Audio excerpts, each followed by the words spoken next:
Ang triple critical items ay madalas build ang mga marksman at fighters na malakas ang basic attack. Maari mo ito ma-counter gamit ang blade armor dahil sa napakataas na physical defense at return damage nito. Maari mo din gamitin ang Dominance Eyes at Twilight Armor depende sa sitwasyon. Ang triple penetration items naman ay kadalasan items ng mga assassins at fighters na physical damage at sobrang sakit nito dahil tumatagos ito sa armor ng kalaban. Pero maari mo itong i-counter gamit ang mga items na nagkakaroon ng additional HP sa hero mo katulad ng Guardian Helmet.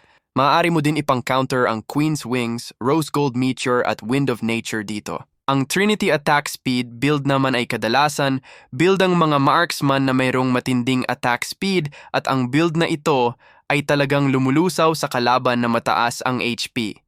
Maaari mong i-counter ito sa pamamagitan ng Blade Armor.